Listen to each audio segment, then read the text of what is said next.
नमस्कार, जय जोहार। छत्तीसगढ़ न्यूज में आपका बहुत बहुत स्वागत है। चलिए देखते हैं आज की 25 फटाफट काम की और महत्वपूर्ण बड़ी खबरों को।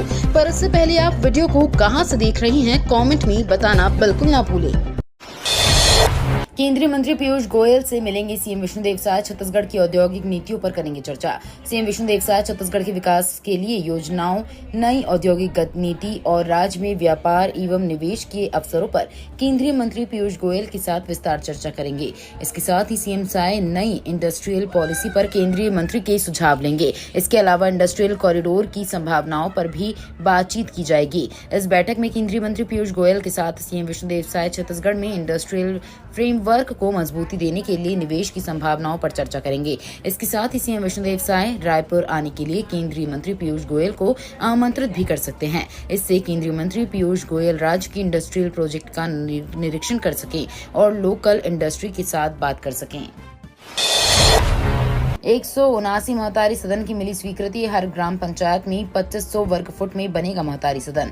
प्रदेश की प्रत्येक ग्राम पंचायतों में ग्रामीण महिलाओं को स्वावलंबी एवं आत्मनिर्भर बनाने तथा आपसी समरसता स्थापित करने, सामायिक कार्यक्रमों में सामूहिक भागीदारी तथा महिला सशक्तिकरण के उद्देश्य से उप मुख्यमंत्री विजय शर्मा के निर्देशानुसार महतारी सदन का निर्माण कार्य किया जाना है।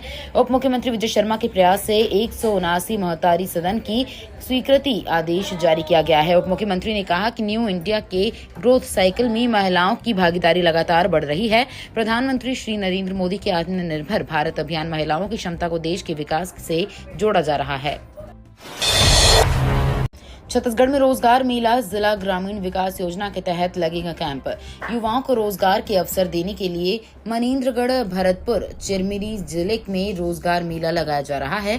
अक्टूबर के महीने में ये कैंप लगाए जा रहे हैं। हाल के दिनों में विष्णुदेव साय सरकार ने पुलिस विभाग, ग्रामीण विकास विभाग, स्वास्थ्य विभाग, ग्रामीण आजीविका मिशन और दूसरे कई विभागों में बम्पर भर्तियां निकाली हैं। जिले के 3 विकासखंड मनेन्द्रगढ़, खड़गवां और भरतपुर में रोजगार कैंप आयोजित किए जा रहे हैं। विकासखंड खड़गवां में 10 और 11 अक्टूबर 2024 को, खड़गवां में 22 अक्टूबर 2024 को गवर्नमेंट IIT कॉलेज बाचारापोड़ी, चिरमिरी में सुबह 10 बजे से शाम 4 बजे तक कैंप आयोजित किया जाएगा। छत्तीसगढ़ में पीएम आवासों के लिए समय सीमा तय, साल भर के भीतर करना होगा पूर्ण। केंद्रीय सरकार से राज्य को मिले 8.40 लाख आवासों को पूर्ण करने की समय सीमा तय हो गई है। प्रधानमंत्री आवास योजना के तहत स्वीकृत आवासों को साल भर के भीतर पूर्ण किया जाएगा, ताकि आगामी वित्तीय वर्ष 2025 से 26 के लिए नए आवासों के लिए मंजूरी मिल सके। पंचायत व ग्रामीण विकास विभाग की प्रमुख सचिव निहारिका बारिक ने इस संबंध में सभी कलेक्टरों को पत्र लिखा है। इसमें कहा गया है कि 8.40 लाख आवास की स्वीकृति के बाद शेष बचे परिवारों को पात्रता के आधार पर केंद्र सरकार से प्राप्त लक्ष्य अनुरूप आगामी वित्तीय वर्ष 2025 से 26 में स्वीकृति किया जाएगा। छत्तीसगढ़ में युवाओं के लिए 2 दिन का वर्कशॉप। स्टार्टअप को लगेंगे नए पंख। छत्तीसगढ़ के मुख्यमंत्री विष्णुदेव साय प्रदेश को हर एक क्षेत्र में सबसे आगे लेकर जाने के लिए लगातार काम कर रहे हैं। इसके लिए राज्य सरकार द्वारा प्रदेश में कई योजनाएं भी चलाई जा रही हैं। इसी कड़ी में रायपुर के छत्तीसगढ़ बायोटेक प्रमोशन सोसाइटी और सुभाष चंद्र बोस इनक्यूबेशन सेंटर में 2 दिवसीय वर्कशॉप का आयोजन किया गया है। वर्कशॉप में देश के फेमस स्टार्टअप एक्सपर्ट्स ने इनोवेटिव स्टार्टअप स्थापित करने की स्ट्रेटजी, प्रोस्पेक्ट और सरकारी नीतियों के बारे में विस्तार समझाया। परिवहन विभाग ने फिक्स किया सभी बसों का किराया। छत्तीसगढ़ परिवहन विभाग ने सभी बसों का किराया फिक्स किया है। बस संचालक अधिक किराया न वसूल करें, इसके लिए सभी बस स्टैंड और चौक चौराहों पर किराया सूची लगाई जा रही है। यात्रियों से अधिक किराया लेने की शिकायत पर परिवहन विभाग कार्रवाई करेगा। दुर्ग RTO SL लकड़ा ने बताया कि परिवहन विभाग मंत्रालय महानदी भवन रायपुर के द्वारा छत्तीसगढ़ राजपत्र में राज्य परिवहन प्राधिकार और क्षेत्रीय परिवहन प्राधिकार को भाड़ा निर्धारण के संबंध में निर्देश जारी किया गया है। राजपत्र में ये भी दिया गया है कि कितनी दूरी में सवारी से किस प्रकार की बस के लिए कितना किराया लेना है।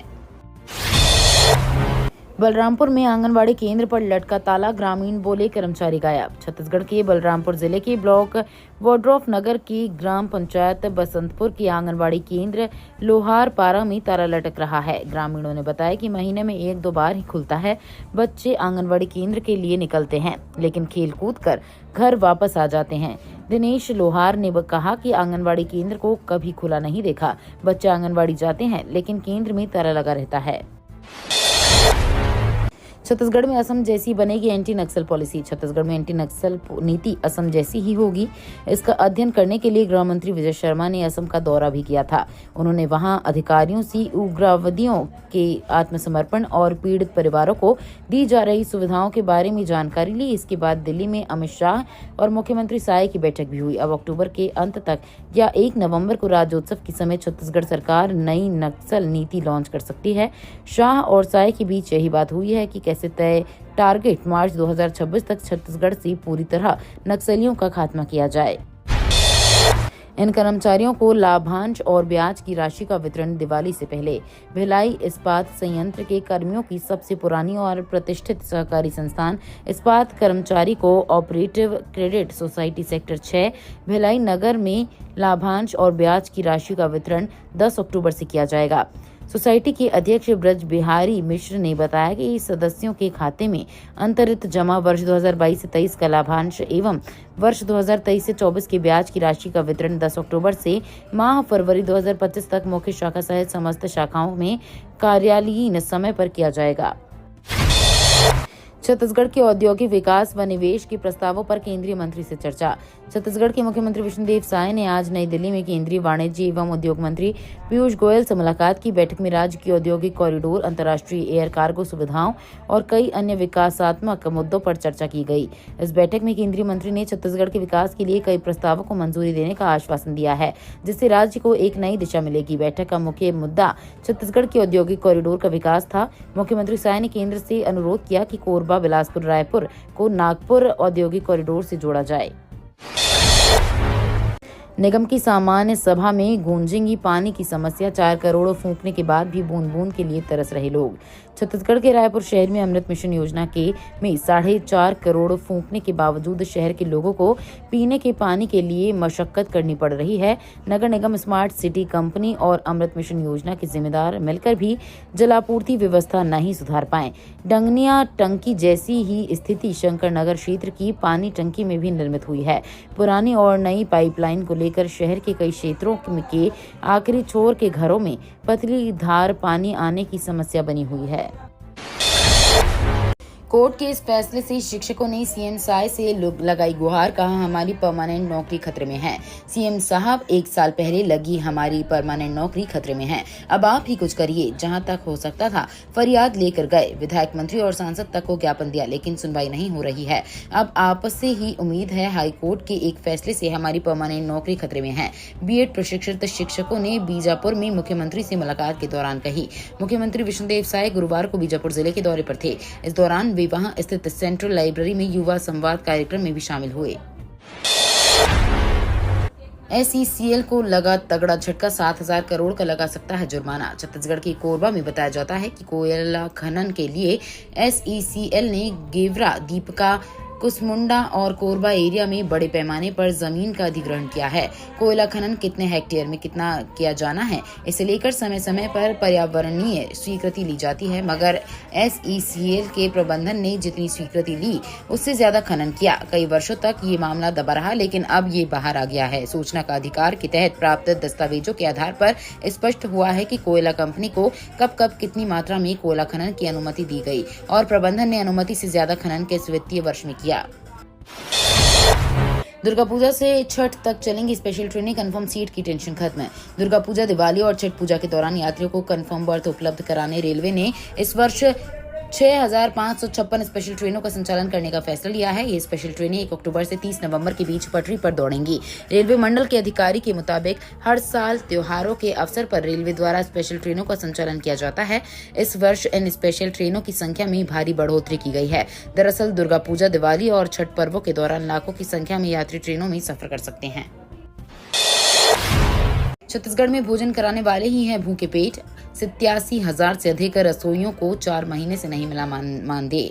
छत्तीसगढ़ के सरकारी स्कूलों में छात्रों को मिड डे मील मिलने के में भारी परेशानी हो सकती है, क्योंकि उनके लिए भोजन बनाने वाले रसोइये ही भूखे हैं। दरअसल सरकार द्वारा बीते 4 महीने से रसोइयों को दी जाने वाला मानदेय जारी ही नहीं हुआ है, जिससे रसोइयों की आर्थिक स्थिति बेहद खराब हो चुकी है। स्कूलों में मध्याह्न भोजन बनाने वाले रसोइया महासंघ ने शासन को पत्र लिखकर मानदेय की राशि जारी करने की मांग की है। रसोइया महासंघ की प्रदेश अध्यक्ष नीलू ओगरे का कहना है कि दिवाली आने वाली है, लेकिन अभी तक शासन ने मानदेय की राशि जारी नहीं की है। बंगाल की खाड़ी से आ रही नमी से बदलेगा छत्तीसगढ़ का मौसम। छत्तीसगढ़ में बंगाल की खाड़ी से नमी का आगमन लगातार जारी है, जिसके कारण प्रदेश के 1 से 2 स्थानों पर हल्की बारिश होने के अथवा गरज चमक के साथ छींटे पड़ने की संभावना है। प्रदेश में 1-2 स्थानों पर गरज चमक के साथ वज्रपात होने तथा अंधड़ चलने की भी संभावना है। छत्तीसगढ़ में 1-2 स्थानों पर गरज चमक के साथ हल्की बारिश हो सकती है। गांजा लोड कार पकड़ाया, नशे के सामान की कीमत 41 लाख रुपए। गांजा तस्करों के खिलाफ पुलिस का अभियान लगातार जारी है। इसी कड़ी में आज GPM पुलिस ने 41 लाख के गांजे के साथ 2 अंतर्राज्यीय तस्कर को गिरफ्तार किया है। पुलिस ने 1 महीने के भीतर करीब 485 किलो गांजा जब्त किया है, जिसकी कीमत करीब 1 करोड़ रुपए है। बता दें कि सीएम साय ने रायपुर में SP कलेक्टर्स की कॉन्फ्रेंस ली थी। सीएम ने मादक पदार्थों की तस्करी पर कार्रवाई करने और तस्करों के फॉरवर्ड बैकवर्ड लिंक ट्रेस करने पर जोर दिया था। इसी कड़ी में आज IPS भावना गुप्ता ने पुनः अंतर्राज्यीय गांजा तस्करी पर कार्रवाई की है। 100 बुजुर्गों का इलाज मुफ्त में, फिर डॉक्टरों को सर्टिफिकेट देकर किया सम्मानित। छत्तीसगढ़ के बलौदाबाजार जिले में स्थित श्री राम हॉस्पिटल ने अंतर्राष्ट्रीय वृद्धजन दिवस पर जिले के वरिष्ठजनों के लिए निःशुल्क स्वास्थ्य जांच शिविर का आयोजन किया। इसका उद्देश्य वृद्धजनों की स्वास्थ्य की देखभाल करना और उन्हें जरूरी चिकित्सा सेवाएं मुहैया कराना था। श्री राम हॉस्पिटल और जिला अस्पताल के सहयोग से आयोजित इस शिविर में अस्पताल के संचालक डॉक्टर राजकुमार बरनवाल, डॉक्टर श्रवण कुमार सोनी, डॉक्टर पायल गोयल, डॉक्टर साकेत मेहता और अन्य एक्सपर्ट डॉक्टरों ने सेवाएं दी।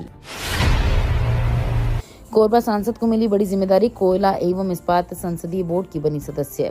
कोयला व इस्पात संसदीय सलाहकार समिति में कोरबा लोकसभा क्षेत्र से लगातार दूसरी बार निर्वाचित सांसद ज्योत्सना चरण दास महंत को संसदीय बोर्ड का सदस्य नियुक्त किया गया है, जिसकी पहली बैठक आज को दिल्ली लोकसभा सचिवालय में आहूत की गई है। कोरबा सांसद ज्योत्सना महंत ने कहा कि कोरबा लोकसभा क्षेत्र में ज्यादातर कोयले की खदान है, साथ ही इनकी अनेक समस्याएं भी है। इस समस्याओं को लेकर आज को दिल्ली पार्लियामेंट में होने वाली बैठक में भू विस्थापितों व उनके बसाहट और रोजगार के साथ साथ खनन क्षेत्र के लोगों की मूलभूत समस्याओं को लेकर ध्यान आकर्षित कराया जाएगा। नशीली दवा बिक्री करने वालों की अब खैर नहीं, दोषियों को मिलेगी सजा। छत्तीसगढ़ के कवर्धा जिले में पिपरिया थाना अंतर्गत 15 फरवरी 2024 को पिपरिया ने 3 आरोपियों को गिरफ्तार किया, जो नशीली दवाइयां बिक्री कर रहे थे। मुखबिर की सूचना पर घेराबंदी कर आरोपियों को पकड़ा गया था। आरोपी सहमत अली निवासी अटल आवास घुघरीकला कवर्धा, अर्जुन सूर्यवंशी निवासी बड़े बाजार तखतपुर और अशोक पांडे निवासी बेलसरी थाना तखतपुर को गिरफ्तार किया। वहीं इनके कब्जे से 100 नग एपुल नशीली दवाइयां जब्त की। आरोपियों के विरुद्ध धारा 21 ग NDPS एक्ट के तहत गिरफ्तार कर रिमांड पर न्यायालय पेश किया गया। बड़ा फेरबदल, एक साथ 25 बाबुओं का हुआ ट्रांसफर, आदेश जारी। कलेक्टर के निर्देश पर DEO ने आदेश जारी किया है। इसमें 25 कर्मचारियों के प्रभार बदले गए हैं। जो कर्मचारी एक ही जगह पर कई सालों से जमे हुए थे, उनके प्रभार और विभाग में बदलाव किया गया है। इसको लेकर आदेश जारी कर दिया गया है। जिला शिक्षा अधिकारी ने जिले के विभिन्न स्कूलों और अपने अधीनस्थ विभागों में बड़े पैमाने पर तबादले के आदेश जारी करते हुए मुख्य रूप से सहायक ग्रेड 1, सहायक ग्रेड 2, सहायक ग्रेड 3, लाइब्रेरियन, उच्च माध्यमिक शिक्षक और भृत्य के पदों तबादलों से शिक्षा विभाग की व्यवस्था में सुधार की उम्मीद की जा रही है। इनकम टैक्स एक्ट की समीक्षा के लिए बनी कमेटी, आप भी देख सकते हैं सुझाव। Central board of direct tax ने इनकम टैक्स एक्ट की समीक्षा करने के लिए इंटरनल कमेटी का गठन किया है। इसका मकसद टैक्स कानून को छोटा, स्पष्ट और आसानी से समझने वाला बनाने के साथ विवादों, कानूनी मामलों को घटाने और टैक्स पेयर्स के लिए टैक्स कानून में निश्चितता लाने का है। इसके लिए स्टेक होल्डर्स, एक्सपर्ट्स और आम नागरिकों से सुझाव मांगा गया है। इनकम टैक्स की वेबसाइट पर सुझाव दे सकते हैं। ऑनलाइन कमाई का झांसा देकर ठगों ने लूटा 3.24 लाख। एम्स कर्मचारी बना शिकार। एम्स अस्पताल का कर्मचारी त्रिलोक चंद्र पात्रे ऑनलाइन ठगी का शिकार हो गया। शातिर ठग ने व्हाट्सएप पर मैसेज करके ऑनलाइन काम करने का झांसा व पैसा कमाने का लालच देकर अलग अलग बैंक खाते में 3.24 लाख रुपए जमा कर ठगी की। शिकायत पर कबीर नगर थाना पुलिस ने धोखाधड़ी का केस दर्ज कर लिया है। कबीर नगर पुलिस के मुताबिक वीर कुंवर सिंह कॉलोनी हीरापुर निवासी त्रिलोक चंद पात्रे एम्स अस्पताल में आयुष्मान विभाग में कार्यरत है। जम्मू कश्मीर में एनसी कांग्रेस की सरकार। जम्मू कश्मीर से आर्टिकल 370 हटने के बाद हुए विधानसभा चुनाव में इंडिया गठबंधन ने 49 सीटों पर जीत दर्ज की। गठबंधन में शामिल नेशनल कॉन्फ्रेंस को सबसे ज्यादा 42, कांग्रेस को 6 और सीपीआई को 1 सीट मिली। भाजपा ने 29 सीटें जीती हैं और पूर्व मुख्यमंत्री महबूबा मुफ्ती की पार्टी पीडीपी ने 3 सीटें जीती हैं। पीएम मोदी ने कहा, जनता ने नया इतिहास रच दिया। पीएम मोदी ने बीजेपी मुख्यालय पर कहा कि हरियाणा की जनता ने नया इतिहास रच दिया। पीएम ने कहा कि हरियाणा का गठन 1966 में हुआ था। तब से बड़े बड़े दिग्गजों ने इस राज्य में शासन किया। हरियाणा में अब तक 13 चुनाव हुए, उनमें 10 चुनावों में हरियाणा के लोगों ने हर 5 साल के बाद सरकार बदली है। इस बार हरियाणा के लोगों ने जो किया है वो अभूतपूर्व है। ये तो थी आज की बड़ी खबरें। अगर आपको न्यूज पसंद आई हो तो वीडियो को लाइक और शेयर करना बिल्कुल ना भूलें। धन्यवाद।